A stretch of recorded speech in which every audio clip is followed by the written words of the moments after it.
ಪ್ರಥಮದೊಳಗ ಅಗ್ಗಿ ಹೈದಿದ ಯಲ್ಲಪ್ಪ ಮಹಾರಾಜರು ಕರಜಗಿ ಮಠದೊಳಗ, ಪ್ರಥಮದೊಳಗ ಯಲ್ಲಪ್ಪ ಮಹಾರಾಜರು ಠೇರ ಮಾಡಿದ್ದು ಕರಜಗಿ ಮಠದೊಳಗ, ಪ್ರಥಮದೊಳಗೆ ಯಲ್ಲಪ್ಪ ಮಹಾರಾಜ ಹುಲಿಯಾಗಿ ತೋರಿಸಿದ್ದು ಕರಜಗಿ ಮಠದೊಳಗ. ಊರು ಬಿಟ್ಟು ಓಡಿಸಿದ್ರು.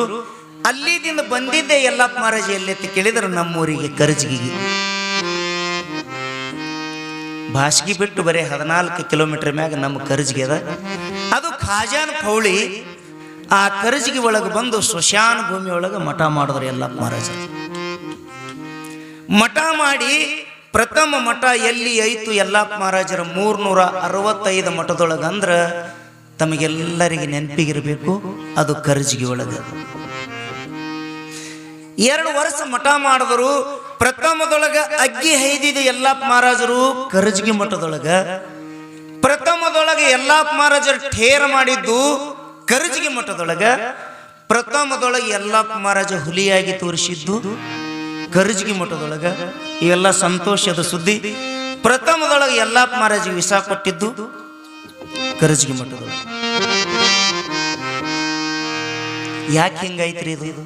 ಯಾಕೆ ಹಿಂಗಾಯ್ತು? ಭಾಷಗಿದಿಂದ ಏನು ಓಡಿಸಿದ್ರಲ್ಲ ಬಾಬುರಾವ್ ಕುಲಕರ್ಣಿ ಅವರು, ಬಾಬುರಾವ್ ಕುಲಕರ್ಣಿ ಅವರು ನಮ್ಮೂರ ಯಂಕಣ ಮಹಾರಾಜರಿಗೆ ಬೀಗ್ತಾನ. ಆ ಸಾಧು ಇಲ್ಲಿ ಬಂದು ಮಠ ಮಾಡ್ಕೊಂಡು ಅದಾನ ಅನ್ನುವಂಥದ್ದು ಸುದ್ದಿ ಭಾಷಗಿ ಕುಲಕರ್ಣಿಯವ್ರಿಗೆ ಹೋಯ್ತು. ಆ ನಮ್ಮೂರು ಕುಲಕರ್ಣಿಯವ್ರ ಮನಿತಾನದೊಳಗೆ ಸೇವಾ ಮಾಡ್ತಿದ್ದಳು ಹೆಣ್ಮಗಳು ಕಾಶಿಬಾಯಿ ಅಂಕಲ್ಕೋಟಿ ಅಂತೇಳಿ. ಅಂಕಲ್ಕೋಟಿ ತಾಳಿಕೋಟಿ ಅಲ್ಲ, ಮತ್ತು ತಾಳಿಕೋಟಿ ಅನ್ಕೋತ ಕೂತೀರಿ. ಅಂಕಲ್ಕೋಟಿ ಅವರು ನಮ್ಮ ಹೊಲಗಳು ಕೂಡಿ ಅದ. ಯಾಕಪ್ಪ? ಅಂಕಲ್ಕೋಟಿ ಅಪಾರಾಯನ ಅಜ್ಜಿ. ನಮ್ಮೂರ ಗ್ರಾಮ ತಾಲೂಕ್ ಪಂಚಾಯತಿ ಉಪಾಧ್ಯಕ್ಷರಲ್ಲ ಅವ್ರ ಅಜ್ಜಿ ಅಕ್ಕಿ. ಅಂಕಲ್ಕೋಟಿ ತಾಳಿಕೋಟಿ ಅಲ್ಲ, ಅಂಕಲ್ಕೋಟಿ ಮನಿತಾನದ ಹೆಣ್ಮಗಳು. ಇಲ್ಲಿ ಯಂಕಣ ಮಹಾರಾಜರ ಮನೆಯೊಳಗೆ ಕಸ ಮೊಸರೆ ಮಾಡ್ತಿದ್ದಳು, ಮಠದೊಳಗೆ ಯಲ್ಲಪ್ಪ ಮಹಾರಾಜರ ಸೇವಾ ಮಾಡ್ತಿದ್ದಳು. ಯಾಕೆ ನಿಮಗೆ ಹೇಳಕತ್ತೀನಿ ಮಾತಂದ್ರ, ನೀನೊಲಿದರೆ ತರ್ಕಿಟ್ಕೋಬೇಕು, ನೀನೊಲಿದರೆ ವಿಷ ಅಮೃತವಯ್ಯ. ಕಾಶಿಬಾಯಿ ತಂದು ಯಲ್ಲಪ್ಪ ಮಹಾರಾಜಿಗೆ ನೀವು ವಿಷ ಕೊಟ್ಟಳು.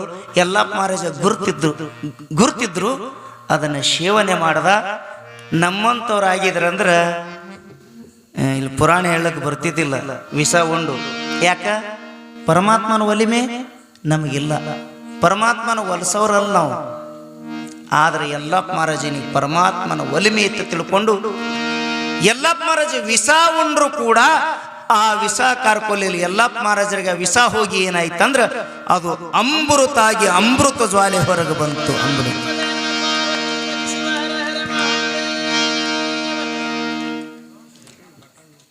ಹಂಗ ಇಲ್ಲಿ ಏನಾಗ್ಯದ ಅಂದ್ರ ಭಗವಂತನ ಕೃಪೆ ಯಾರಿಗಾಗ್ಯದ್ರಿ? ಸೂರಮದೇವಿಗಾಗ್ಯದ, ಭರಮದೇವರಿಗಾಗ್ಯದ. ಸತಿಪತಿಗಳು ಕೂಡಿ ಕಾಲ ಕಳೆಯುವತ್ನ್ಯಾಗ 1 ತಿಂಗಳು ಹೋಯ್ತು, 2 ತಿಂಗಳು ಹೋಯ್ತು.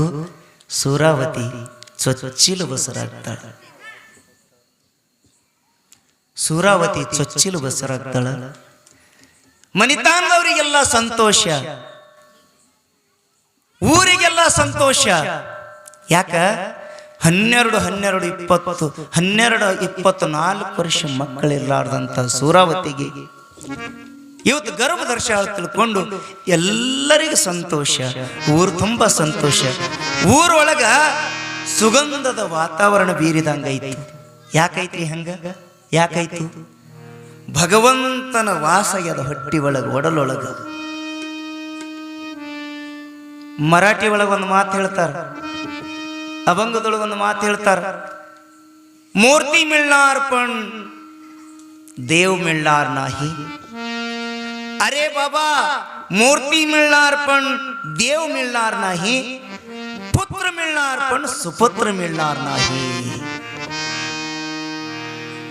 ಜಗತ್ತಿನೊಳಗೆ ಎಷ್ಟೋ ದೇವರ ಸಿಗ್ತಾವ, ಆದ್ರೆ ಪ್ರತ್ಯಕ್ಷ ದೇವರು ಸಿಗ್ತಾನೇನ್ರಿ? ಮೂರ್ತಿ ಸಿಗ್ತಾವ, ದೇವ್ರು ಸಿಗ್ತಾನೆ? ಸಿಗ್ಲಕ್ ಸಾಧ್ಯ ಇಲ್ಲ. ಎಷ್ಟೋ ಮಕ್ಕಳು ಹುಟ್ಟತಾವ್ರಿ, ಮಕ್ಕಳು ಎಷ್ಟೋ ಹುಟ್ಟತಾವ, ಎಂಥ ಹುಟ್ಟತಾವ ಅಂದಿರಿ ಪುರಾಣದಾಗ ಬಂದು ಚೀರೇಡೋ ಹುಟ್ಟತಾವ. ನಿಮಗೂ ಮೂಲ ನಮಗೂ ಮೂಲ. ಎಂಥವು ಎಷ್ಟೋ ಹುಟ್ಟೇವು. ಆದ್ರೆ ಸುಪುತ್ರ ಹುಟ್ಟುದು ಮಾತ್ರ ದುರ್ಲಭ. ಸುಪುತ್ರ ಹುಟ್ಟಂಗಿಲ್ಲ. ಇಲ್ಲಿ ಸೂರಾವತಿಗೆ ಸುಪುತ್ರ ಗರ್ಭದೊಳಗೆ ಪ್ರವೇಶ ಆಗ್ಯಾನ. ಎಲ್ಲಿದೋ ಆನಂದ ಸೂರಾವತಿಗೆ ಬಯಕೆ ಪ್ರಾರಂಭ ಆಗ್ಯಾವ. ಬಯಕೆ ಪ್ರಾರಂಭ ಆಗ್ಯಾವ. ಅಷ್ಟ ಸಂತೋಷ. ತಾವೆಲ್ಲ ಎಷ್ಟು ನಗ್ತೀರಿ ನೋಡ್ರಿ. ಏನ್ ನಮಗೆ ಆ ಸಂದರ್ಭ ನಮಗೆ ಒದಗಿ ಬಂದದಷ್ಟು ನಿಮಗೆ ಆನಂದ ಆಗ್ಯದ. ಪಾಪ ಎಷ್ಟು ದುಃಖ ಪಟ್ಟಿರುವಂತ ಸೂರಾವತಿಗೆ ಎಷ್ಟು ತಾನೇ ಸಂತೋಷ ಆಗ್ಲಿಕ್ಕಿಲ್ರಿ. ಸಂತೋಷ ಕಳತಿ ಇಲ್ಲ. ತಿಂಗಳ ಗತಿಸ್ಯಾವ, 2 ತಿಂಗಳ ಗತಿಸ್ಯಾವ, 3-4 ತಿಂಗಳ, 5 ತಿಂಗಳ ಗತಿಸ್ಯಾವ. ಸೂರಾವತಿಗೆ ಬೈಕೆ ಪ್ರಾರಂಭ ಆಗ್ಯಾವ. ಎಂಥ ಬೈಕೆ ರೀ. ಬೈಕೆ ಒಳಗೆ ಭಾಳ ಪರಿಯದ. ಎಲ್ಲ ಹಾಸ್ಯನೇ ಹೇಳೋದಾಗ್ತದ. ಚರಿತ್ರೆ ಕಡೆ ಒಂದಿಷ್ಟು ಲಕ್ಷ್ಯ ಕೊಡೋಣ. ಬಯಕೆ ಭಾಳ ಅದ. ಆದ್ರೆ ನಿಮ್ಮ ಹೆಣ್ಮಕ್ಳಿಗೆ ಬಯಕೆ ಕಾಡ್ದಾಗ ಸೂರಾವತಿ ಬಯಕೆ ಕಾಡ್ಲಿಲ್ಲ. ಸೂರಾವತಿಗೆ ಬಯಕೆ ಎಂಥವು ಕಾಡ್ಯಾವ. ಪರಮಾತ್ಮನ ದರ್ಶನ ಮಾಡಬೇಕು, ಸಂತರ ಸಿದ್ಧರ ಚರಿತ್ರೆ ಕೇಳಬೇಕು. ಒಂದೇ ತುತ್ತು ಯಾಕೆ ಊಟ ಮಾಡಲ್ಲ? ನನ್ನ ತವರು ಮನೆಯಿಂದ ಬರುವಂತ ಬುತ್ತಿ ಊಟ ಮಾಡಬೇಕು. ಹೆಣ್ಣು ಮಕ್ಕಳಿಗೆ ತವರು ಮನೆ ಮೇಲೆ ಬಹಳ ಆಶೆ. ನನ್ನ ತವರು ಮನೆಯಿಂದ ನನ್ನ ತಂದೆ ತಾಯಿಗಳಿದ್ರ ಈ ಸುದ್ದಿ ಕೇಳಿ ಸಂತೋಷ ಪಟ್ಟು ನನಗೆ ಬುತ್ತಿ ಬಾ ಅಂತಂದು ಕೊಡ್ತಿದ್ರು. ನಾನು ಸಂತೋಷದಿಂದ ಊಟ ಮಾಡ್ತಿದ್ದೆ. ಆದ್ರೆ ಏನಾಯ್ತು, ನನ್ನ ಅಣ್ಣ ಅತ್ತಿಗೆ ಅದಾರ, ಅವರಿಗೆ ಸುದ್ದಿ ಹೇಳಿ ಕಳಿಸ್ಬೇಕಂತ ಸೂರಮ್ಮನ ಬಯಕೆ ದಿಂದ ಕಾಡ್ಲಕತ್ತವ. ನನ್ನ ತವರು ಮನೆ ಬುತ್ತಿ ಯಾವಾಗ ಬರ್ತದ, ನಾನು ಯಾವಾಗ ಸೇವನ ಮಾಡಬೇಕಂತ ಸೂರಾವತಿ ತವರು ಮನೆ ದಾರಿ ನೋಡ್ತಾಳ. ಎಷ್ಟು ಚಂದಲ್ರಿ ಬಯಕೆ, ಎಷ್ಟು ಚಂದಲ್ರಿ. ಈ ಬಯಕೆ ಅಂದ್ರೆ ತರಕ ಬರ್ತದ ನನಗೆ. ನಮ್ಮ ಹೆಣ್ಮಕ್ಳಿಗೆ ನನಗೂ 3 ಗಂಡಸು ಮಕ್ಕಳು ಅದಾರ. ಮಂದಿದಾಗ ಕೇಳ್ಬೇಕು ಸುಮ್ಮನೆ. ಒಂದು ಸೌನ್ ಹೊಡ್ಲಿಗತ್ತಾಳ ಬಾಯಿ ಎಲ್ಲ ಕರ್ರೋಗ್ಯದ. ನಮ್ಮ ಮನ್ಯಾಗ ಏನು ತಿಳ್ಗತಿ, ಎರಿ ಮಣ್ಣ ಇದ್ಲಿ ಇವು ತಿಂತಾವ್ರಿ ನಮ್ಮ ಹೆಣ್ಮಕ್ಳು. ಯಾಕೆ ಅದೇನು ಪೇಡೆ ತಿಂದಂಗೆ ಆಲಗತ್ತ? ಇಲ್ಲ, ನನಗೆ ಭಾಳ ರುಚಿ ಹತ್ಲಾಗತ್ತ. ತಿಂದು ಹೇಳ್ತಿ ಇದ್ಲಿ ಅಂತದ್ ಮಗ ಹಡ್ದು ಕೂತ. ನಾವು ಯಾಕೆ ಹಿಂಗೆ ಹುಟ್ಟಿದೇವ್ರಿ? ಇವು ಬಯಕೆ ರೀ, ನಮ್ಮ ಬಯಕೆ, ನಮ್ಮ ಉಪಯೋಗಿಲ್ಲ ಬಯಕೆ. ಆದ್ರೆ ಸೂರಾವತಿ ಇಲ್ಲಿ ತವರು ಮನೆ ಬುತ್ತಿ ಮೇಲೆ ಆಶೆ ಮಾಡ್ಯಾಳ. ದೇವರ ಎಕಡಿದ ಕಲಿಸ್ಕೊಡ್ತಾನೋ ಗೊತ್ತಿಲ್ಲ. ಅದೇ ನಗರಿ ಪಟ್ಟಣದಿಂದ ಬಳಗಾರ ಬಾಬಣ್ಣ ಅಂತೇಳಿ ಬಳಿ ಚೀಲ ಬಗಲಿಗೆ ಹಾಕೊಂಡು ಬಂಗಾರ ಬಳಿ, ಚಿಕ್ಕಿ ಬಳಿ, ಹಸಿರು ಬಳಿ, ಯಾವ್ಯಾವ ಬಳಿ ಅತ್ತಾರ ನಾನಾ ಥರದ ಬಳಿ ತಗೊಂಡು ಬಳಿ ತಗೋತೀರಿ ನಮ್ಮ ಬಳಿ ತಗೋತೀರಿ ಅಂತ ಓಣಿ ಹಿಡದು ಬರುವತ್ನ್ಯಾಗ ಊರನ ಜನ, ನೀ ಎಲ್ಲಿಯವಪ್ಪ? ನಾನು ಹಿಂಗೆ ನಗರಿ ಪಟ್ಟಣದಿಂದ ಬಂದೀನಿ.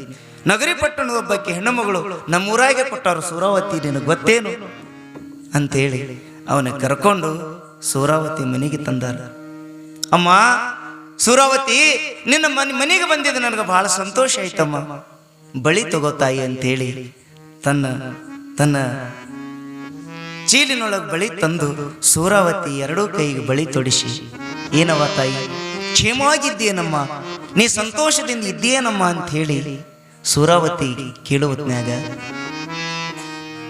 ಬಾಬಣ್ಣ ನಾನು ನನ್ನ ತವರು ಮನೆ ದಾರಿಯನ್ನೇ ನೋಡುತ್ತಿದ್ದೆ, ತವರು ಮನೆ ದಾರಿ ಕಾಯ್ತಿದ್ದೆ. ಅಚಾನಕ್ಕೆ ಆ ಪರಮಾತ್ಮನ ಸ್ವರೂಪದೊಳಗೆ ನೀನು ನಮ್ಮ ಊರಿಗೆ ಬಂದಿಯಪ್ಪ. ನನಗ ನನ್ನ ತವರು ಮನೆ ಬುತ್ತಿ ಮೇಲೆ ಬಹಳ ಆಸೆ ಆಗ್ಯದ. ಇವತ್ತು ನೀ ಮರಳಿ ನಗರಿ ಪಟ್ಟಣಕ್ಕೆ ಹೋಗಿ ನನ್ನ ಅಣ್ಣ ಮತ್ತು ನನ್ನ ಅತ್ತಿಗೆ ಮೇಲೆ ಎಷ್ಟು ಜೀವ ಇಟ್ಟಾಳಪ್ಪ. ನನ್ನ ಅಣ್ಣ ಮತ್ತು ಅತ್ತಿಗೆಗೆ ಹೋಗಿ ಈ ಸುದ್ದಿ ಹೇಳು ಸಂತೋಷ ಪಡ್ತಾರ. ಹಿಂಗ ನಿಮ್ಮ ತಂಗಿ ಸೂರಾವತಿ 5 ತಿಂಗಳ ಗರ್ಭವತಿ, ನಿಮ್ಮ ಮನೆಯಿಂದ ಬುತ್ತಿ ಬಾನ ಬರುತ್ತನ ಬಾಯಿ ಒಳಗೊಂದು ತುತ್ತ ಅನ್ನ ಹಾಕಲ್ಲ ಅಂತೇಳಿ ಛಲ ತೊಟ್ಟು ಹಠ ತೊಟ್ಟು ಕುಂತಾಳ. ನನ್ನ ಅಣ್ಣನಿಗೆ ಈ ಸುದ್ದಿ ಹೋಗಿ ಮುಟ್ಟಸಪ್ಪ ಅಂದಾಗ ಆಯ್ತು ತಾಯಿ, ನಿನ್ನ ಅಪ್ಪಣೆ ಇದ್ದರೆ ನಾ ಹೋಗಿ ನಾರಾಯಣಗೌಡರಿಗೆ ಸುದ್ದಿ ತಿಳಿಸ್ತೀನಂತೆ ತಿಳ್ಕೊಂಡು ಬಳಗಾರ ಬಾಬಣ್ಣ ಸೂರಾವತಿಗೆ ನಮಸ್ಕಾರ ಮಾಡಿ ಮರಳಿ ನಗರಿ ಪಟ್ಟಣಕ್ಕೆ ಬರ್ತಾನೆ. ನಗರಿ ಪಟ್ಟಣಕ್ಕೆ ಬಂದು ಗೌಡರ ವಾಡ್ಯಾಕ ಬಂದು ಗೌಡ್ರಿಗೆ ಕರು ಈ ಸಿಹಿ ಸುದ್ದಿ ಹೇಳ್ತಾನೆ. ಗೌಡ್ರೆ, ನಾನು ಬಳಿ ಮಾರ್ತಾ ಚಂದನಗಿರಿ ಪಟ್ಟಣಕ್ಕೆ ಹೋಗಿದ್ದೆ. ನಿಮ್ಮ ಪ್ರೇಮದ ಮುದ್ದು ತಂಗಿ ಸೂರಾವತಿ ಸಿಹಿ ಸುದ್ದಿ ಕಳಿಸ್ಯಾಳ್ರಿ ಗೌಡ್ರೆ. ನೀವು ಕೇಳಿದ್ರೆ ಬಹಳ ಸಂತೋಷ ಪಡ್ತೀರಿ. ಯಾವ ಮುಖದಿಂದ ಯಾವ ಶಬ್ದದಿಂದ ಹೇಳ್ಬೇಕಂತ ನನಗೆ ಗುರ್ತಾಗಲ್ದು. ಆ ವರ್ಣನೆ ಮಾಡ್ಲಿಕ್ಕೆ ಶಬ್ದ ಇಲ್ಲ. ನಿಮ್ಮ ತಂಗಿ ಸೂರಾವತಿ ಎಷ್ಟೋ ದಿನಗಳ ಕಾಲ ಬಂಜಿ ಅಂತ ಜನರ ನಿಂದನೆ ಮಾತಿನಿಂದ ದೂರಗಳ. ಇವತ್ತು ನಿಮ್ಮ ತಂಗಿ 5 ತಿಂಗಳ ಗರ್ಭವತಿ ಅದಾಳ್ರಿ ಗೌಡ್ರೆ ಅಂತ ಹೇಳಿದ.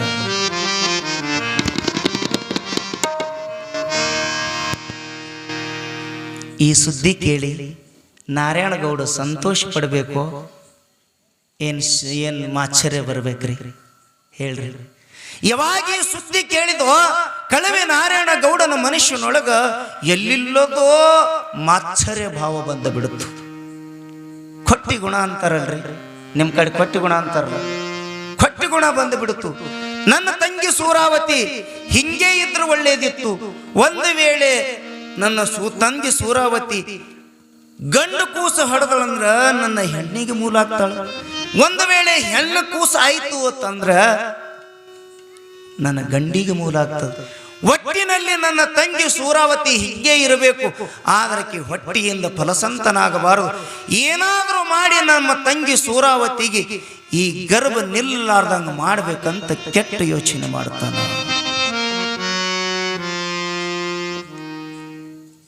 ಎಂತ ದುರಂತರಿ! ಪ್ರತ್ಯಕ್ಷ ಪರಮಾತ್ಮನೈಕಿ ಭಕ್ತಿಗೆ ಒಲಿತು ನಾನೇ ನಿನ್ನ ಗರ್ಭದೊಳಗೆ ಹುಟ್ಟಿ ಬರ್ತೀನಿ ಅಂತ ಆಶೀರ್ವಾದ ಮಾಡ್ಯಾನಂದ್ರ, ಇಲ್ಲಿ ತನ್ನ ಅಣ್ಣ ಒಂದೇ ಒಡಲಿಂದ ಹುಟ್ಟಿ ಬಂದ ತನ್ನ ಸಹೋದರ ನನ್ನ ತಂಗಿ ಸೂರಾವತಿ ಅಂಶ ಬೆಳಿಬ್ಯಾಡ್ದಂತಾನಂದ್ರ ಎಷ್ಟು ಆಶ್ಚರ್ಯ ಭಾವ ಇರಬಾರ್ದು. ಮನೆಗೆ ಹೋಗಿ ಮಡದಿಗೆ ನೀಲಲೋಚನ ದೇವಿಗೆ ಹೇಳ್ತಾನ, ನೀಲಲೋಚನೆ, ನನ್ನ ತಂಗಿ ಸೂರಾವತಿ 5 ತಿಂಗಳ ಗರ್ಭವತಿ ಅದಾಳ.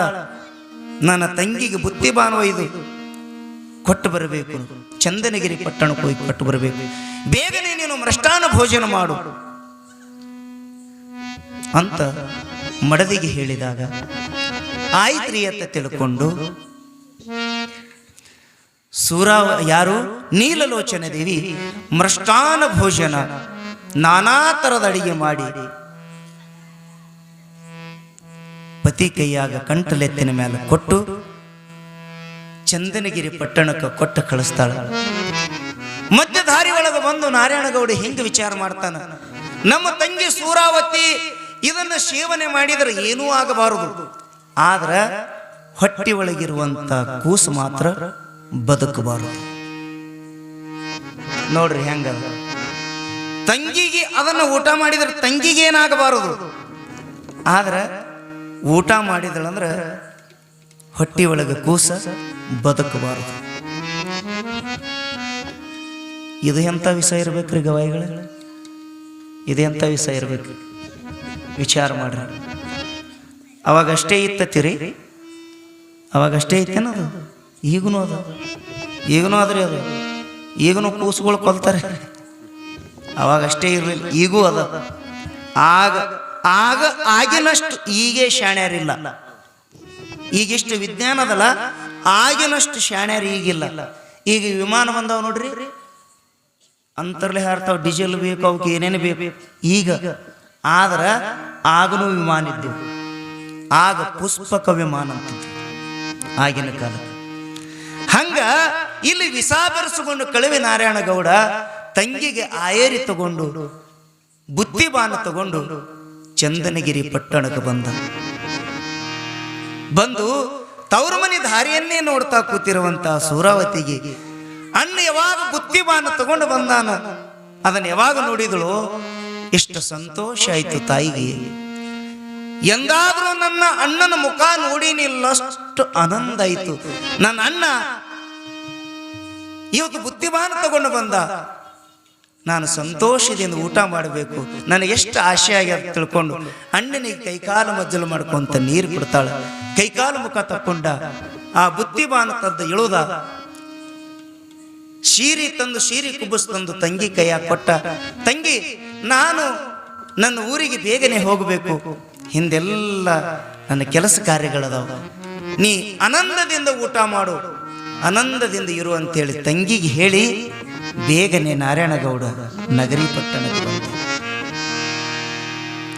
ಸೂರಾವತಿಗೆ ಬೇಸರಿಕೆ ಇರ್ತದ, ಹೆಣ್ಣುಮಕ್ಕಳಿಗೆ, ಆ ಗರ್ಭವತಿ ಹೆಣ್ಣುಮಕ್ಕಳಿಗೆ ಬೇಸರಿಕೆ ಇರ್ತದ. ಒಂದಿಷ್ಟು ಜಂಪ್ ಹತ್ತದಂಗ ಸಂತೋಷದ ಕನಸು ಕಾಣ್ತಾಳ ಸೂರಾವತಿ. ಕನಸಿನೊಳಗ ವಾಣಿ ಆಯಿತು, ಹೊಟ್ಯಾನ ಕೂಸು ನೋಡಿತದ, ಹೊಟ್ಯಾನ ಕೂಸು. ಕನಸಿನೊಳಗೆ ಹೊಟ್ಯಾನ ಕೂಸು ನೋಡಿತದ. ತಾಯಿ, ನಿನ್ನ ಅಣ್ಣ ನಾರಾಯಣಗೌಡ ತಂದ ತೌರ ಮನಿ ಬುದ್ಧಿ ಅಂತ ನೀ ಸಂತೋಷದಿಂದ ಊಟ ಮಾಡಬೇಕಂತ ಇಚ್ಛಾಪಟ್ಟಿಯಲ್ಲ. ನೀ ತಿಳಿದಷ್ಟು ನಿನ್ನ ಅಣ್ಣ ನಾರಾಯಣಗೌಡ ಸುಲಭದಿಂದ ತಗೊಂಡು ಬಂದ ಬುದ್ಧಿವಾನಲ್ಲ ತಾಯಿ.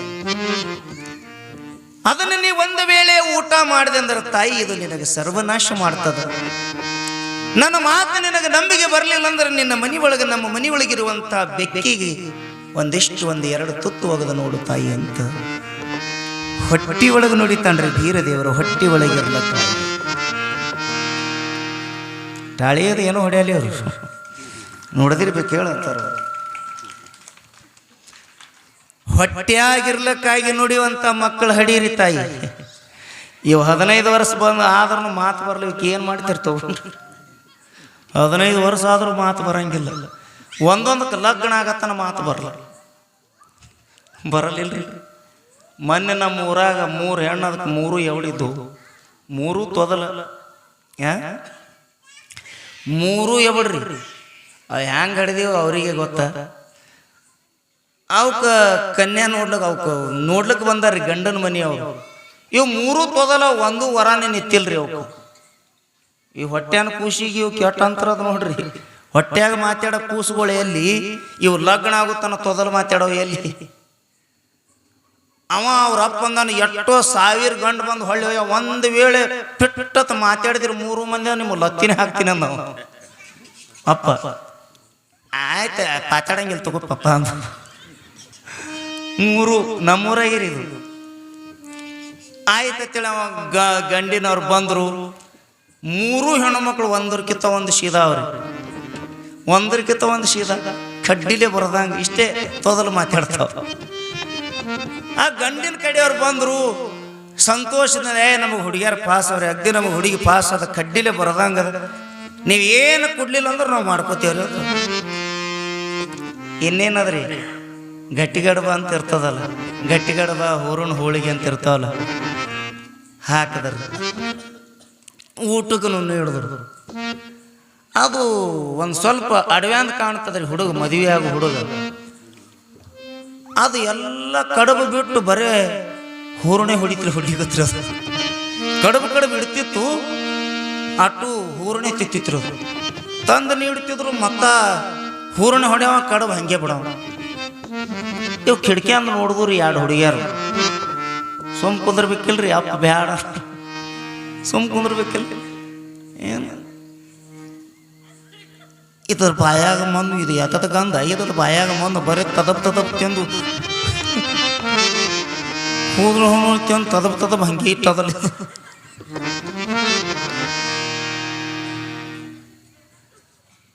ಹೌದಾ, ಹೋದಿ ತದಪ್ ಹಂಗೆ ಇತ್ತದ, ಬರೀ ಹೂದು ಇತ್ತೆ ತಿಂದದ. ಅಪ್ಪ ಪಾತಾಡ ಬ್ಯಾದ, ನೀ ಯಾಕೆ ಪಾತಾಡ್ತೀಯ ಅಂತಳಿಕೆ ಆಕಿ ಬಂದಳ್ರಿಪ್ಪ. 3ನೇದಾಕಿ ಅವ ತದಪ್ ಹಂಗೆ ಇತ್ತಾನ, ಹೂದು ಅಂತ ತಿಂದಾನ. ನೀ ಪಾತಾಡಬೇಡ ಅಂದಿ, ನೀ ಯಾಕೆ ಪಾತಾಡ್ಲಕತ್ತಿದಿ? ಅಪ್ಪ ಬಂದ್ರೆ ನಮಗೆ ಅವ ಏನು ಯಾಕೆ ಮಾಡ್ಲಕ್ಕ, ಅಪ್ಪ ಬಂದ ನಮ್ಮ ಲತ್ತಿ ಹಾಕ, ನೀ ಯಾಕೆ ಪಾತಾಡ್ತಿ? ಅವ್ರಿಬ್ರು ಪಾತಾಡಲಕ್ಕ, ನೀ ಯಾಕೆ ಪಾತಾಡ್ತೀಯ ತೀಕ? ಇವು ಇರ್ತಾವಿಲ್ರಿ. ಯಾಕಂದ್ರ ಇವು ಇಂಥ ಮಕ್ಕಳ್ರಿ. ಯಾಕ ಇಲ್ಲಿ ನಿನ್ನೆ ಹೇಳಿನಲ್ಲಿ ನಿಮಗ ಪರಮಾತ್ಮ ಹುಟ್ಟುವಂತ ಒಡಲೊಳಗೆ ಹುಟ್ಟಲಾರ ಮಕ್ಕಳಿಗೆ. ಆದ್ರೆ ಇಲ್ಲಿ ಹೊಟ್ಟಿ ಒಳಗೆ 5 ಕೂಸ ಹೊಟ್ಟೆ ಒಳಗಿಂದ ಮಾತಾಡ್ತದಂದ್ರ ಎಲ್ಲಾದ್ರೂ ಕೇಳಿರೇನು? ಹೊಟ್ಟೆ ಒಳಗೆ ಮಾತಾಡೋದು ಎಲ್ಲರೂ ಕೇಳಿರೇನು? ಕೆಲವೊಬ್ಬರು ಮಾತ್ರ ಅದಾರ. ಹಾಲು ಮತದೊಳಗೆ ಹೊಟ್ಟೆ ಆಗಿರ್ಲಕ್ಕಾಗಿ ಮಾತಾಡದ ಬೀರದೇವರ. ಇಸ್ಲಾಂ ಸಮಾಜದೊಳಗ ಹೊಟ್ಟೆ ಒಳಗೆ ಇರ್ಲಕ್ಕಾಗಿ ಮಾತಾಡದ ಮೈಬೂ ಸುಬಾನಿ. ಇನ್ನು ಯಾರ್ಯಾರ ಅದಾರ್ರಿ ಮಾಸ್ತರ? ಬೀದರ್ ಬೊಮ್ಮಗೊಂಡ ಅಂತೇಳಿ. ಈ ಬೊಮ್ಮಗೊಂಡ ಯಾರು ಗೊತ್ತದೇನ್ರಿ? ಅವನು ಹಾಲು ಮತದವನೇ. ಯಾರು ಇವರು? ಯಾವ ಸವಳಿರಿದು? ನಮ್ಮದೇ ಅಂದ್ರೆ ಪದಮಗೊಂಡ ಅಂತ ಆಗಿ ಹೋದ್ ನೋಡ್ರಿ. ಇದು ಚರಿತ್ರೆ ಬಹಳ ದೊಡ್ಡದ್ರಿ. ಗವಾಯಿಗಳು ಹಿಂದೆ ಹೋದ್ರು. ಆ ಬೊಮ್ಮಗೊಂಡ ಯಾರು ಗೊತ್ತದೇನ್ರಿ? ವಿಹಾರ ಸಂಚಾರಕ್ಕಾಗಿ ಪಾರ್ವತಿ ಪರಮೇಶ್ವರರು ಮರ್ತ್ಯ ಮಂಡಲಕ್ಕೆ ಬಂದು ಇಳಿದ್ರು. ಪಾರ್ವತಿಗೆ ಮೋಹ ಹೆಚ್ಚಾಗಿ ಮಲಿಹಾಲ ಧರಣಿಗೆ ಬಿದ್ದು ಜಾಗೃತಿಪುರ ಪಟ್ಟಣದೊಳಗ, ಈ ಜಾಗೃತಿಪುರ ಪಟ್ಟಣದೊಳಗೆ ಪಾರ್ವತಿ ಮಲಿಹಾಲಿನಿಂದ 2 ಗೊಂಬೆಗಳ ನಿರ್ಮಾಣ ಮಾಡಿದ್ರು. ಇದು ನಮ್ಮ ಹಾಲು ಮತದ ಮೂಲ ಪಾಯಾರಿ ಇದು. ಆ 2 ಗೊಂಬೆಗಳ ನಿರ್ಮಾಣ ಮಾಡಿ ಪರಮಾತ್ಮ ಅವಕ್ಕೆ ಜೀವಕಾಳ ತುಂಬಿ ಅವಕ್ಕೆ ಹೆಸರಿಟ್ರಿ ಏನಂತ? ಮುದ್ದಾಯಿ ಮತ್ತು ಮುದ್ದುಗೊಂಡ. ಇವರು ಹೊಟ್ಟಿದಿಂದ ಹುಟ್ಟಿ ಬಂದ ಯಾರು? ಯಾರ್ರೀ ಸರ್ ಹೇಳ್ರಿ? ಆದಿದಿಂದ. ಆದಿಗೊಂಡನ ಹೊಟ್ಟಿಲೆ 6 ಮಂದಿ ಮಕ್ಕಳು. ಕರೆಕ್ಟ್ ರೀ? ನಾವು ಪುರಾಣ ಓದಿಲ್ಲ. ಮತ್ತೆ 6 ಮಂದಿ. ಅವ್ರು ಯಾರ್ರೀ? ಅಮರುಗೊಂಡ, ತುಮರುಗೊಂಡ, ಭೀರುಗೊಂಡ, ಮಾರುಗೊಂಡ, ಶಿವಗೊಂಡ, ಕಡಿ ಹುಟ್ಟು ಮಗ ಶಿವ ಪದ್ಮಗೊಂಡ. ಈ ಶಿವ ಪದ್ಮಗೊಂಡ 2 ಹೆಂಡ್ರು, ಸುಮಲಾದೇವಿ, ಜಿಂಕಾದೇವಿ. ಒಬ್ಬಕ್ಕಿಗೆ ಹತ್ತಿ ಕಂಕಣ ಕಟ್ಟಿ ಊರಾಗ ಲಗ್ನ ಆದ. ಇದು ಹತ್ತಿ ಕಂಕಣ ಸುದ್ದಿ. ಇದು ನಮ್ಮ ಮಾಳಿಂಗರಾಯನ ಸಂಪ್ರದಾಯ. ಯಾಕ್ರಿ? ಇದು ಮಾಳಿಂಗರಾಯನ ಸಂಪ್ರದಾಯ. ಮತ್ತು ಬೊಮ್ಮಗೊಂಡ ಅಂತ ಎಲ್ಲಿ ಹೆಸರೇ ಕೇಳಿಲ್ರಿ, ಇದು ಎಲ್ಲಿದು ಹೇಳಿದ್ರಿ ಅಂತ ಅನ್ಬೋದು. ಇದು ಏನು ಹತ್ತಿ ಕಂಕಣ ಇತ್ತಲ್ಲ, ಏನು ಉಣ್ಣಿ ಕಂಕಣ. ಅಡವ್ಯಾಗ ಹತ್ತಿ ಸಿಗಲಾರ ಬಟ್ಟೆ ಯಾಕ ಅಡವ್ಯಾಗೇನು ಉಣ್ಣಿ ಕಂಕಣ ಕಟ್ಟಿ, ಕೈಗೆ ಉಣ್ಣಿ ಕಂಕಣ ಕಟ್ಟಿ, ತಲೆ ಮ್ಯಾಲ ಉಣ್ಣಿ ಅಕ್ಕಿ ಕಾಳು ಮಾಡಿ ಒಗದು ಅಲ್ಲಿ ಮದುವೆ ಆದ. ಆ ಉಣ್ಣಿ ಕಂಕಣದಕ್ಕೆ ಹೊಟ್ಟಿಲೆ 21 ಗಂಡ 21 ಹೆಣ್ಣ. ಹೌದ್ರಿ? ಹತ್ತಿ ಕಂಕಣದಕ್ಕೆ ಹೊಟ್ಟಿಲೆ 21 ಗಂಡ 21 ಹೆಣ್ಣ. ಇದು ಹತ್ತಿ ಕಂಕಣ ಸಂಪ್ರದಾಯ ಒಂದು ಬೇರೆ ಆಯ್ತು, ಅದು ಉಣ್ಣಿ ಕಂಕಣ ಸಂಪ್ರದಾಯ ಬೇರೆ ಆಯ್ತು. ಆ ಉಣ್ಣಿ ಕಂಕಣ ಸಂಪ್ರದಾಯದೊಳಗೆ ಹುಟ್ಟಿ ಬಂದವನೇ ಶರಣ ಬೊಮ್ಮಗೊಂಡ. ಈ ಬೊಮ್ಮಗೊಂಡ ಅಂದ್ರೆ ಸಾಮಾನ್ಯ ಅಲ್ಲ. ಮಾಳಿಂಗರ ಎಷ್ಟು ಶಕ್ತಿಶಾಲಿ ಇದ್ದಲ್ಲ ಅಷ್ಟೇ ಶಕ್ತಿಶಾಲಿ ಈತನು ಬೊಮ್ಮಗೊಂಡ. ಬಹಳ ಜನರಿಗೆ ಗುರುತಿಲ್ಲ. ಹೊಟ್ಟೆ ಆಗಿರ್ಲಿಕ್ಕಾಗಿ ಮಾತಾಡಿದವ ಬೊಮ್ಮಗೊಂಡ ಒಬ್ಬ. ಇನ್ನು ಹೊಟ್ಟೆ ಆಗಿರ್ಲಿಕ್ಕಾಗಿ ಮಾತಾಡ್ದವ ಯಾರ್ರಿ? ಮತ್ತ ಅಭಿಮಾನ್ಯ. ಹೌದಲ್? ಹೊಟ್ಟೆ ಆಗಿರ್ಲಿಕ್ಕಾಗಿ ಹೂ ಅಂದ. ಹಿಂಗ ಈ ಸಾಲಿನೊಳಗೆ ಸೇರಿದಂತವ ಚರಿತ್ರೆ ನಾಯಕ ಬೀರದೇವರ. ಹೊಟ್ಟೆಯಾಗಿರ್ಲಿಕ್ಕಾಗಿ ಹೇಳ್ತಾನ, ತಾಯಿ ನಿನ್ನ ತವರು ಮನೆ ಬುತ್ತಿ ಅಂತ ನೀನು ಸಂತೋಷದಿಂದ ಊಟ ಮಾಡಬೇಡ. ಮನೆಯೊಳಗಿರುವಂತ ಬೆಕ್ಕಿಗೆ ಒಂದಿಷ್ಟು ಒಗದು ನೋಡು. ಒಂದು ವೇಳೆ ಬೆಕ್ಕ ಉಳಿತು ಅಂದ್ರೆ ನೀವು ಊಟ ಮಾಡು. ನಿನ್ನ ಅಣ್ಣ ಕುಬ್ಬಸ ಸೀರಿ ತಂದಾನಂತೇಳಿ ಅದನ್ನು ಸಂತೋಷದಿಂದ ಉಡಬೇಡ, ಅದನ್ನು ಸಂತೋಷದಿಂದ ತೊಡಬೇಡ. ಮನೆಯೊಳಗಿರುವಂತ ಗಂಬಿಗೆ ಉಡಿಸಿ ನೋಡು, ಅಲ್ಲಿ ಏನೂ ಆಗಲಿಲ್ಲ ಅಂದ್ರೆ ಆ ಸೀರೆ ಉಟ್ಕೋ ಅಂತ ಹೇಳಿ ಎಷ್ಟು ಹೇಳಿ ತಾಯಿ ಎಚ್ಚರ ಆಯ್ತು. ಎದ್ದು ನೋಡ್ತಾಳೆ, ಯಾರೂ ಇಲ್ಲ. ಎದ್ದು ನೋಡ್ತಾಳೆ, ಯಾರೂ ಇಲ್ಲ.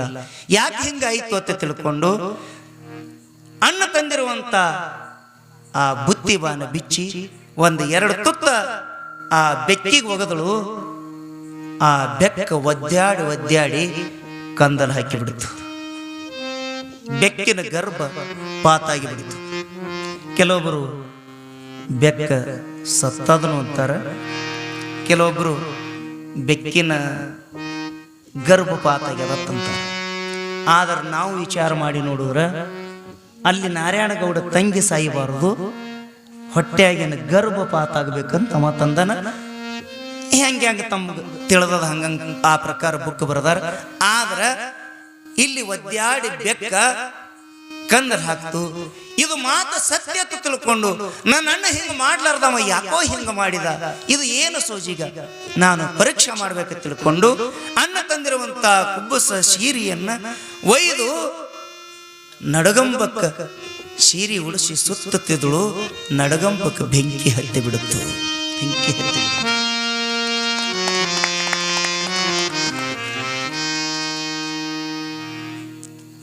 ಮೈ ಮ್ಯಾಲ ಮುಗಲ ಹರಿದು ಬಿದ್ದಂಗಾಯ್ತು ಸೂರಾವತಿಗೆ.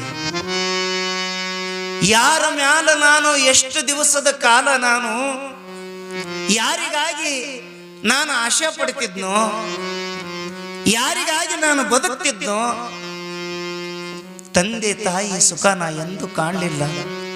ಅಣ್ಣನೇ ನನ್ನ ತಂದಿ, ಅತ್ತಿಗೇನೆ ನನ್ನ ತಾಯಿ, ಇವರೇ ನನ್ನ ಸರ್ವಸ್ವ, ನನ್ನ ಬಂಧು ಬಳಗಂತೇಳಿ ನಾನು ಇವರಿಗಾಗಿ ಎಷ್ಟು ಆಶೆ ಪಟ್ಟಿದ್ನಲ್ಲ, ಎಲ್ಲವೂ ವ್ಯರ್ಥಾಗಿ ಹೋಯಿತು. ಎಲ್ಲವೂ ವ್ಯರ್ಥಾಗಿ ಹೋಯಿತು. ಹೆಣ್ಣು ಮಕ್ಕಳಿಗೆ ತವರು ಮನೆ ಮೇಲೆ ಆಶೆ ಇದ್ದಷ್ಟು ಇನ್ನೊಂದು ಮೇಲೆ ಎದ್ರ ಮೇಲೂ ಆಶೆ ಇರಂಗಿಲ್ಲ. ಗಂಡನ ಮನೆ ಒಳಗ ತುಪ್ಪ ರೊಟ್ಟಿ ಊಟ ಮಾಡಿದು ಸರಿ, ತವರು ಮನೆ ಒಳಗ ಉಪ್ಪ ರೊಟ್ಟಿ ಉಂಡುದು ಅಷ್ಟೇ ಸಂತೋಷ ಪಡ್ತಾರೆ. ನಿಮಗೆ ಈ ಪುರಾಣದ ಮೂಲಕ ಇಲ್ಲಿ ಕೇಳೋರಿಗೆ ಮತ್ತು ಇವತ್ತು ಶೆರೆ ಹಿಡ್ದಾರ ಯೂಟ್ಯೂಬ್ ಚಾನಲ್ ಅದಾವ,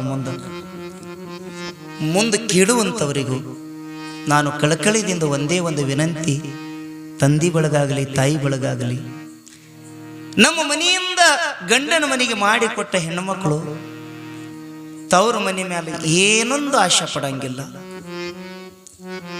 ನಿಮ್ಮ ಆಸ್ತಿ ಅಂತಸ್ತವರಿಗೆ ಬೇಕಾಗಿಲ್ಲ. ಸೂರಾವತಿಯನ್ನೇ ಇಷ್ಟೇ ಇಲ್ಲ, ನಮ್ಮ ಜೀವನದೊಳಗೂ ಈ ಮಾತು ನಿಮಗೆ ಹೇಳಕ್ಕೆ ಇಷ್ಟಪಡ್ತೀನಿ. ನಮ್ಮ ಮನೆಯಿಂದ ಗಂಡನ ಮನೆಗೆ ಹೋಗಿರುವಂಥ ಹೆಣ್ಣು ಮಕ್ಕಳು ನಮ್ಮ ಮ್ಯಾಲ ಏನೂ ಆಶೆ ಮಾಡಂಗಿಲ್ಲ. ಬರೇ ಒಂದು ಚೆರಿಗೆ ನೀರ, ಒಂದು ಹೊತ್ತಿನ ಊಟ, ಒಂದು ಸೀರೆ, ಇದನ್ನು ಬಿಟ್ಟರು ನೀವು ಏನು ನಿಮ್ಮದಿಂದ ಆಶೆ ಮಾಡಂಗಿಲ್ಲ. ನಾನು ತವರು ಮನೆಗೆ ಹೋಗಬೇಕು. ಈ ಕೊಟ್ನಾಳ ಗ್ರಾಮದವರಿಗೆ ಪರದೇಶಿ ಹೆಣ್ಣುಮಕ್ಕಳು ಇದ್ದು ಅಂದ್ರೆ, ಒಂದು ವೇಳೆ ನಿಮ್ಮ ತಾಯಿ ತಂದೆ ಇರಲಿಲ್ಲ, ಬರೀ ಅಕ್ಕಂಗರ ಇಷ್ಟೇ, ಆಗಾಗ ಸುದ್ದಿ ತಗೋಬೇಕು. ಯಾಕ ಆ ಹೆಣ್ಣು ಮಕ್ಕಳು ಗಂಡನ ಮನೆಯೊಳಗೆ ಗಂಡ ಕಾಡ್ತಿದ್ದ, ಅತ್ತಿ ಕಾಡ್ತಿದ್ದಳು, ಮಾವ ಕಾಡ್ತಿದ್ದ, ಭಾವ ಮೈದುಂಡ್ರು ನೆಗೆಣಿ ನಾದನಿದ್ಯಾರು ಕಾಡ್ತಿದ್ರು ಅಂದ್ರ ಅವರು ನನ್ನ ತವ್ರ ಮನೆಯವರೇ ನನಗ ಗತಿ ಹಾರ ಅಂತ ಗತಿ ಅದಾರ ಅಂತ ತಿಳ್ಕೊಂಡು ತವ್ರ ಮನೆಯ ಸಂತೋಷದಿಂದ ಆ ದುಃಖೆಲ್ಲ ಮರಿಬೇಕು ವಿನಾ ಆ ಹೆಣ್ಣು ಮಕ್ಕಳಿಗೆ ಎಂದೂ ದುಃಖ ಕೊಡಬಾರದು. ಯಾಕ ಹೆಣ್ಣಿಗೆ ಗತಿ ಒಂದು ಗಂಡನ ಮನೆ, ತಪ್ಪಿದ್ರ ತವ್ರ ಮನೆ.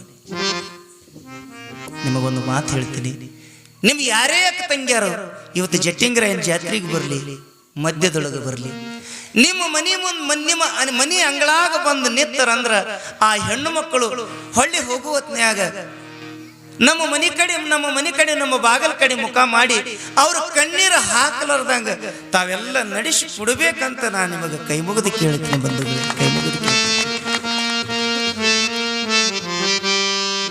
ಯವ್ವ, ನೀವು ಕೂಡ ಗಂಡನ ಮನೆಯಿಂದ ನಿಮ್ಮ ಮನೆಯಿಂದ ಹೋಗಿರುವಂತ ಆ ಹೆಣ್ಣು ಮಗಳು ನಿಮ್ಮ ಮನೆಗೆ ಬಂದಳಂದ್ರ ಆಕೆ ನಿಮ್ಮ ಗಂಡನ ತಂಗಿ ಅಲ್ಲ, ಗಂಡನ ತಂಗಿ ಅಂತ ಆಕೆಗೆ ನೋಡ್ಬೇಡ್ರಿ.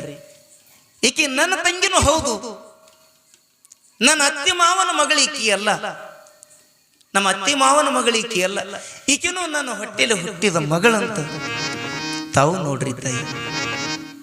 ಯಾಕ ಒಬ್ಬ ಕವಿ ಹಾಡ್ತಾನ, ತವರೂರ ನೋಡಲು ಬಂದೆ ತಾಯಿ ನೆನಪಾಗಿ ಕಣ್ಣೀರ ತಂದೆ. ಹಾಡ್ತೀರಿ? ತವರೂರು ನೋಡಲು ಬಂದೆ ತಾಯಿ ನೆನಪಾಗಿ ಕಣ್ಣೀರ ತಂದೆ. ಎಷ್ಟು ಒಬ್ಬೊಬ್ಬರಿಗೆ ಎಷ್ಟು ದುಃಖ ಆಗ್ತದೆ ಹೆಣ್ಣು ಮಕ್ಕಳಿಗೆ. ಆ ಹೆಣ್ಣು ಮಕ್ಕಳು ಬಂದು ನಮ್ಮ ಮನೆ ಮುಂದೆ ನಿಂತು ಕಣ್ಣೀರು ಹಾಕಿ ಹೋದ್ರಂದ್ರ ಆ ಮನಿತನ ಎಂದೂ ಉಜ್ಜಳಾಗಂಗಿಲ್ಲ. ಇದೊಂದು ಯಾವತ್ತು ನೀವು ನೆನಪಿನೊಳಗಿಟ್ಟುಕೊಂಡು, ಯಾವತ್ತು ನೆನಪಿನೊಳಗೆ. ಹಂಗಿಲ್ಲಿ ಸೂರಾವತಿ ದುಃಖ ಭರಿತಳಾಗಿ, ಯಾಕೆ ನನ್ನ ಹಿಂಗ ಮಾಡ್ದ, ಯಾಕೆ ಹಿಂಗ ಮಾಡ್ದ ನನ್ನ ತಿಳ್ಕೊಂಡು ದುಃಖದಿಂದ ಅಳುತ್ತಾ ಅಳುತ್ತಾ ಕಾಲು ಕಳೆದಳು. 6 ತಿಂಗಳು ಕಳೆದು, 7 ತಿಂಗಳ, 8 ತಿಂಗಳು ಕಳೆದು, 9 ತಿಂಗಳು ಕಳಿತು. ಆದ್ರೆ ನನ್ನ ತಂಗಿಗೆ ಬುದ್ಧಿಮಾನ ಕೊಟ್ಟು ಬಂದೀನಿ, ನನ್ನ ತಂಗಿ ಹೆರಿಗೆ ಆಯಿತು, ಸಮೀಪ ಬಂತು ಅಂತ ಒಂದು ದಿವಸ ಕೂಡ ಸುದ್ದಿ ತಗೋಲಿಲ್ಲ. ಒಂದು ದಿವಸ ಕೂಡ ಸುದ್ದಿ ತಗೋಲಿಲ್ಲ. ಮೊದಲ 5 ತಿಂಗಳಾದಾಗ ಹೆಂಗ ಬಳಗಾರ ಬಾಬಣ್ಣ ಬಳಿ ಮಾರ್ತಾ ಬಂದಿದ್ದಲ್ಲ, ಹಂಗ ಅದೇ ಬಳಗಾರ ಬಾಬಣ್ಣ ಮತ್ತ ಅದೇ ನಗರಿ ಪಟ್ಟಣಕ್ಕ, ಎಲ್ಲಿ ಚಂದನಗಿರಿ ಪಟ್ಟಣಕ್ಕ ಬಳಿ ಮಾರ್ತಾ ಮಾರ್ತಾ ಬಂದ. ಸೂರಾವತಿ ಮನೆಗೆ ಹೋಗಬೇಕು ಅಂತ ಇಚ್ಛಾಯಿತು ಆತನಿಗೆ, ಇಚ್ಛಾಯಿತು. ನನ್ನ ತಾಯಿ ಸೂರಾವತಿ ನಾನು ಹಿಂದೆ ಬಂದಾಗ ನನಗೆಷ್ಟೋ ಆನಂದದ ಊಟ ಮಾಡಿಸಿರುವಂಥ ತಾಯಿ ಮನೆಗೆ ಹೋಗ್ಬೇಕು ತಿಳ್ಕೊಂಡು ಮತ್ತೆ ಸೂರಾವತಿ ಮನೆಗೆ ಬಂದ. ಮನೆಗೆ ಬಂದು, ಅಮ್ಮ ಸೂರಾವತಿ, ಯಾರಿದ್ದಿರವ ಮನೆ ಒಳಗ? ನಾನು ನಿನ್ನ ತವರ ಮನೆ ನಗರಿ ಪಟ್ಟಣದಿಂದ ಬಳಗಾರ ಬಾಬಣ್ಣ ಬಂದಿನಿ ತಾಯಿ, ಬಾಗಲ ತೆರಿ ಅಂದಾಗ ಸೂರಾವತಿ ಆಗಿನ ಕಾಲ ಮೊದಲ ಹೆಂಗಿದ್ದಳಂದ್ರೆ ಹಂಗೆ ಗಟ್ಟಿ ಇದ್ದಿದ್ದಿಲ್ಲ. ಸೂರಾವತಿ ಎಲ್ಲ ಅವಯವಗಳೆಲ್ಲ ಬದಲಾಗಿತ್ತು. 9 ತಿಂಗಳ ಮುಗಿಲಕ್ಕೆ ಬಂದಿದ್ದು ತಾಯಿಗೆ. ಬಾಬಣ್ಣ, ನನ್ನ ಪಾಲಿನ ದೇವರಪ್ಪ ನೀ, ನಾ ಯಾವಾಗ ನೆನೆಸ್ತೀನಲ್ಲ ಅವಾಗ ನೀ ಬರ್ತೀಯಪ್ಪ. ಈಗ ಸಂತೋಷದಿಂದ ಊಟ ಮಾಡು. ನನ್ನ ಅಣ್ಣ ಯಾಕೋ ನನ್ನ ಸುದ್ದಿ ತಗೊಂಡಿಲ್ಲ, ಯಾಕೋ ಮರ್ತಿರಬಹುದು. ನೀ ಹೋಗು. ನನ್ನ ಅಣ್ಣನಿಗೆ ನಿನ್ನ ತಂಗಿಗೆ 9 ತಿಂಗಳು ಮುಗಿದು ಇನ್ನೇನು ಕೆಲವು ದಿನದೊಳಗೆ ಹೆರಿಗೆ ಆಗ್ತದಂತ ನನ್ನ ಅಣ್ಣಗೆ ಸುದ್ದಿ ತಿಳಿಸು. ತವ್ರ ಮನೆ ಮೇಲೆ ಬಹಳ ಆಸೆ ಆಗ್ಯದಪ್ಪ, ನನಗೆ ಬಹಳ ಆಸೆ ಆಗ್ಯದ. ನೋಡ್ರಿ ಎಷ್ಟು ಆಸೆ ಇರ್ತದೆ ಹೆಣ್ಮಕ್ಳಿಗೆ ತವ್ರ ಮನೆ ಮೇಲೆ. ತಾಯಿ ತಂದೆ ತವ್ರ ಮನೆ ಮೇಲೆ ಎಷ್ಟೇ ತಿರಸ್ಕಾರ ಮಾಡಿದ್ರು ಒಂದು ದಿವಸರೇ ನನಗೆ ಕರುಣಾ ತೋರ್ಯಾರಂತ ಆಶೆ ಮಾಡ್ತಾರೆ. ಆಯ್ತು ತಾಯಿ ಅಂತ ತಿಳ್ಕೊಂಡು ಬಳಗಾರ ಬಾಬಣ್ಣ ಹೊಳ್ಳಿ ಬೇಗನೆ ಬಂದು ನಗರಿ ಪಟ್ಟಣಕ್ಕೆ ಬಂದು ನಾರಾಯಣಗೌಡರಿಗೆ ಸುದ್ದಿ ತಿಳಿಸಿದಾಗ, ನಾನು 4 ತಿಂಗಳ ಹಿಂದ ವಿಷ ಬೆರೆಸಿ ಬುದ್ಧಿಮಾನ ಕೊಟ್ಟು ಬಂದಿದ್ದೆ, ಅದನ್ನ ಸೂರಾವತಿ ಗರ್ಭಪಾತ ಅದಂಗೆ ಕಾಣಲ್ಲ. ಇನ್ನು ಹಿಂಗ ಮಾಡಿದರೆ ನನಗೆ ಮುಂದ ಇದು ನನಗೇ ಕಂಟಕದ, ಇನ್ನು ಹಿಂಗ ಮಾಡಬಾರ್ದು ತಿಳ್ಕೊಂಡು ಇಬ್ಬರು ಸೂಲಿಗೆ ಕರೆಸಿ ಅವರಿಗೆ ತಾಕೀತ್ ಮಾಡ್ತಾನೆ. ನೋಡು, ನೀವು ಚಂದನಗಿರಿಗೆ ಹೋಗಬೇಕು, ನಮ್ಮ ತಂಗಿ ಬಾಣೆತಾನ ಮಾಡ್ಕೋಬೇಕು. ಹೆಂಗ ಮಾಡ್ಕೋಬೇಕಂದ್ರ ನಿಮ್ಮ 10 ಬೆರಳಿಗೆ 10 ಉಕ್ಕಿನ ಉಗುರು ಮಾಡಿಸಿ ಕೊಡ್ತೀನಿ. 10 ಬೆರಳಿಗೆ 10 ಉಕ್ಕಿನ ಉಗುರು ಮಾಡಿಸಿಕೊಡ್ತೀನಿ. ಆ ಕೂಸು ತಾಯಿ ಗರ್ಭದಿಂದ ಹೊರಗೆ ಬರುವ ಹೊತ್ನಾಗೆ ಆ ಕೂಸಿನ ಕುತ್ತಿಗೆ ಹಿಚ್ಚಿಗೆ ಚೂಟಿ ಬಿಡ್ರಿ, ಅಲ್ಲೇ ಪ್ರಾಣ ಹೋಗ್ರಿ.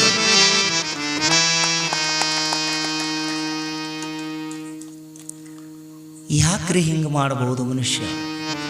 ಯಾಕ್ರಿ ಹಿಂಗ ಮಾಡಬಹುದು? ಪಾಪ ಇಂಥದ್ದು ಏನು ದ್ರೋಹ ಮಾಡಿರ್ಬೇಕ್ರಿ ಸೂರಾವತಿ? ಏನು ದ್ರೋಹ ಮಾಡಿರ್ಬೇಕು? ಎಂಥ ಕೆಟ್ಟ ಭಾವ ಇರ್ತದ ಒಬ್ಬೊಬ್ಬರಲ್ಲಿ, ಎಷ್ಟು ರಾಕ್ಷಿ ಗುಣ ಇರ್ತಾವ ಒಬ್ಬೊಬ್ಬರ ಬಲ್ಲಿ. ಪಾಪ ಬೆನ್ನಿಗೆ ಬಿದ್ದ ತಂಗಿ ಎಷ್ಟೋ ವರ್ಷದ ಮೇಲೆ ಫಲಸಂತಾನ ಪಡ್ಕೊಂಡಾಳಂದ್ರ ಎಲ್ಲಿಲ್ಲದೋ ಸಂತೋಷ ಪಡಬೇಕು. ಏನು ತಂಗಿ ಅಂಶನೇ ಬೆಳಿಗುಡ್ಬಡತ್ತ ನಾನಾ ಪರಿಯಾಗಿ ಕಾಡಿರುವಂತ ನಾರಾಯಣಗೌಡ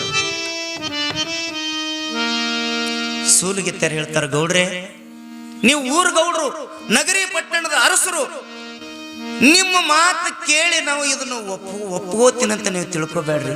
ಈ ಶಿಶು ಹತ್ಯೆ ಮಾಡೋದು ಮಾ ಪಾಪ ಅದ, ನಾವು ಈ ಕೆಲಸ ಮಾಡಂಗಿಲ್ಲ ಅಂತ ಅವರು ಒಪ್ಪಲಿಲ್ಲ. ಆದರೂ ನಾರಾಯಣಗೌಡ, ನಿಮಗ ಏನು ಬೆಳ್ಳಿ ಬಂಗಾರ ಬೇಕು, ಏನು ನನ್ನ ಅರ್ಧ ಆಸ್ತಿ ಬೇಕು, ನೀವು ಏನು ಬೇಕಾದ ಬೇಡ್ರಿ, ಸಂಪತ್ತು ಬೇಡ್ರಿ, ಹಣ ಬೇಡ್ರಿ, ಏನು ಬೇಕು ಬೇಡ್ರಿ, ಆದ್ರೆ ಈ ಕೆಲಸ ಮಾಡಬೇಕಂತ ಹೇಳಿ ಆ ಸೂಲಿಗಿತ್ತಿ ಸುಬ್ಬವ್ವ ಮತ್ತು ನಡಹಿಡಿ ನಾಗವನ್ನ ಒಪ್ಪಿಸಿ ಚಂದನಗಿರಿ ಪಟ್ಟಣಕ್ಕೆ ಕೊಟ್ಟು ಕಳಿಸ್ತಾನೆ. ಚಂದನಗಿರಿ ಪಟ್ಟಣ ಕೊಟ್ಟು ಸೂಲಗಿತ್ತಿ ಸುಬ್ಬವ್ವ ನಡಹಿಡಿ ನಾಗವ್ವ ಬಂದರು. ಸೂರಾವತಿಗೆ ಹೆರಿಗೆ ಬ್ಯಾನಿ ಎದ್ದವ. ಹೆರಿಗೆ ಮಾಡುವ ಸಮಯದೊಳಗ ಈ ಇಬ್ರು ಸೂಲಗಿತ್ಯಾರೇನಿದ್ದಾರಲ್ಲ, ಇವ್ರು ಹೆರಿಗೆ ಮಾಡ್ಕೊಳಕ್ ಹೋದರು. ಕೂಸನ್ನು ಕೊಲ್ಲಬೇಕಂತ ಎಷ್ಟೋ ಪ್ರಯತ್ನ ಪಟ್ರು. 10 ಬೆರಳಿಗೆ 10 ಉಂಗರಗಳು ಹಾಕಿದರು. ಆದ್ರ ಭೀರದೇವರು ಯಾರು?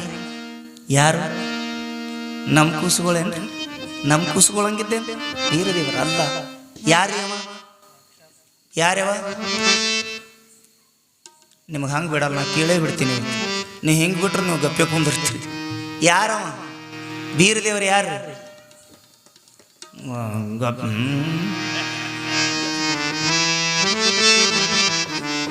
ಪರಮಾತ್ಮ. ತಲೆಯಾಗಿರ್ರಿ, ನಿಮಗೆ ಲಕ್ಷ್ಯದಾಗ ಇಟ್ಕೋರಿ. ನಾ ಹಂಗೆ ಇದು ಹೆಂಗಾಗ್ತಂದ್ರೆ ಮುದುಕಿ ಕೌದಿ ಹೊಲ್ದಂಗೆ ನೋಡೋದು ನನ್ನ ಪರಿಸ್ಥಿತಿ. ಮತ್ತು ಹೇಳಕತ್ತೀನಿ, ನಿನ್ನಿಂದ ಹಿಡಿದು ಪರಮಾತ್ಮ ಅಲ್ಲಕತ್ತೀನಿ. ಇಷ್ಟೇ ಹೇಳಕ್ಕೆ ಬರ್ಲಂದ್ರೆ ಏನು ಪೂಜಾರಿ ಓಣ್ಯ ಪುರಾಣ ಹಚ್ಚದು ಹೊತ್ತ ಏನು ಬರೀ ಚಜ್ಜಕ್ಕೆ ಹೊಡೆದು ಬಂದವನತ್ತ ಹಿಂಗಂತ. ತರ ಕುಳಿಬೇಕಲ್ಲ ಪರಮಾತ್ಮ. ಮುದುಕಿ ಕೌದಿ ಹೊಲ್ದಳ್ರಿ 6 ತಿಂಗಳು ಕೌದಿ ಹೊಲ್ದಳ್ರಿ. ಕಣ್ಣಾಗಿ ಎಣ್ಣೆ ಹಾಕೊಂಡು ನೋಡಿಲ್ಲ. ಮಸ್ತ್ ಕೌದಿ ಡಿಸೈನ್. ಏನು ಡಿಸೈನ್ ಐತಿರಿ ಎಲ್ಲ. ಈಗ ಪಾಲಿಸ್ ಫರ್ಶಿ ಬಂದವ. ಈಗ ಏನು ಮಾಡ್ತೀರಿ? ಬರೀ ಧಾರದಾಗ ಡಿಸೈನ್ ತೆಗಿತಿದ್ರು ಹಿಂದಕ್ಕಿನ ಮುದುಕ್ಯಾರು. ಏನು ಕೌದಿಗಳು ಹೊಲ್ದಾಳ 6 ತಿಂಗಳು. ಮಸ್ತ್ ಕೌದಿ ಮುಗಿತು. ಓಣ್ಯಾನವ್ರಿ ಎಲ್ಲರಿಗೆ ಕರೆಸಿ ನೋಡ ಏನು ಕೌದಿ ಅಂತ ಕೌದಿ ಭಾರಿ. ಆಕಿ ಹೆಸರೇ ಕೌದಿ ಆಯಿ ಇತ್ರಿ.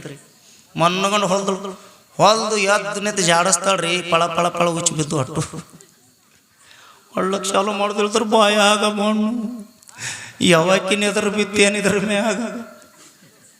ಅದ್ರ ಹೆಣ 1-2 ಹೆಣ್ಮಕ್ಳು ಇವ್ರು ಹೆಣ ಎತ್ತಲಿ ಯಾವ್ಕರು ಬಾಯಾಗ ಮಣ್ಣು ಯಾವ್ದ್ರ ಕಣ್ಣು ಬಿತ್ತು, ಎಂತಕ್ಕಿ ಕಣ್ಣು ಬಿತ್ತು. ಆಕಿನ ಎದ್ರ ಎಂತದ, ಆಕಿನ ಎದ್ರ ಮಂಜಾಲಿ, ಆಕಿಗೆ ಹಂಗಾಲಿ ಹಿಂಗಾಲಿ ಒಂದು ಸೌನ್ ಬೈತಾಳ.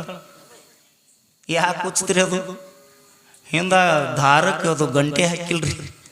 ಕೌದಿ ಹೊಲ್ದಾಳ. ನೀವು ಗಂಟು ಹಾಕೋರಿ. ನಾ ಎಲ್ಲಿ ಹೇಳ್ತೀನಿ, ಗಂಟು ಹಾಕ್ರಿ. ಗಂಟು ಹಾಕ್ಲಾರ ಕೌದಿ ಹೊಲ್ದಂಗೆ ಆಗಿರಬಾರ್ದು. ಪರಮಾತ್ಮ ನಡಹಿಡಿ ನಾಗವ್ವ ಸೂಲಗಿತ್ತಿ ಸುಬ್ಬವ ಬಂದು ಹೆರಿಗೆ ಮಾಡುವ ಸಮಯದೊಳಗೆ ಇವರು ಏನು ನಾನಾ ಪರಿದಿಂದ ಏನೆಲ್ಲ ಪ್ರಯತ್ನ ಪಟ್ಟರು. ಕೂಶನ್ನು ಕೊಲ್ಲಬೇಕಂತ ಪ್ರಯತ್ನ ಪಟ್ಟರು. ಆದರೆ ಭೀರದೇವರು ಹೊಟ್ಯಾಂದ ಬರುವತ್ನಾಗೆ ನಡಹಿಡಿ ನಾಗವನ ಸೊಂಟಕ್ಕೆ ಬಕ್ಕಂತ ಒದ್ದು ನಡ ಸೊಂಟ ಮುರದ ಸೂರಮ್ಮ. ಯಾರದು? ನಡಹಿಡಿ ನಾಗವನ ಸೊಂಟ ಮುರದ. ಸೂಲಗಿತ್ತಿ ಸುಬ್ಬವ ಬಾಯಾನ ಹಲ್ಲು ಮುರಿದು ಭೀರದೇವರು ಹುಟ್ಟಿ ಬಂದ. ಏಕೈಕ ಜಗತ್ತಿನೊಳಗ ಹುಟ್ಟುವತ್ನೆಗೆ ಇಂಥ ಲೀಲಾ ಮಾಡಿದ ದೇವರ ಜಗತ್ತಿನ ತುಂಬ ಆಯ್ಕೆ ಮಾಡಿದರೆ ಎಲ್ಲಿನೂ ಇಲ್ಲ. ಒಬ್ಬನೇ ಒಬ್ಬ ಹೊಂಡತನ. ಯಾರು? ಭೀರದೇವರ ಕೃಷ್ಣ ಪರಮಾತ್ಮ. ಹೌದಲ್ರಿ? ಭೀರದೇವರ ಕೃಷ್ಣ ಪರಮಾತ್ಮ. ಯಾಕೆ ಕೃಷ್ಣ ಪರಮಾತ್ಮಗ ಸಾಧ್ಯ ಐತು? ಯಾಕೆ ಭೀರದೇವರಿಗೆ ಸಾಧ್ಯ ಐತ್ರಿ? ನಾವರೇ ಭೀರಪ್ಪನ ಗುಡಿ ರೀತೇವ್ ನಾವು. ಭೀರಪ್ಪ ಯಾರು ಮೊದಲು ಅರ್ಥ ಮಾಡ್ಕೋರಿ. ನಮ್ಮ ಭೀರಪ್ಪ ಯಾವ ಮೊದಲು ತಿಳ್ಕೊಳ್ರಿ. ತಿಳ್ಕೋಬೇಕು, ಅರಿಬೇಕು, ಆತನನ್ನು ಹುಡುಕಬೇಕು. ಎಂಥವ ಭೀರದೇವರು. ಇಲ್ಲಿ ಕಳವಿ ನಾರಾಯಣ ಗೌಡ ಹೆಂಗ ನಾನಾ ಪರಿದಿಂದ ಕಾಡ್ಲಕತ್ತನ ಭೀರದೇವರಿಗೆ, ಹಂಗ ಹಿಂದೊಂದು ಕಾಲದೊಳಗ ಕೃಷ್ಣ ಪರಮಾತ್ಮನಿಗೆ ಕಾಡ್ದ ತನ್ನ ಮಾವ ಕಂಸಾಸುರ.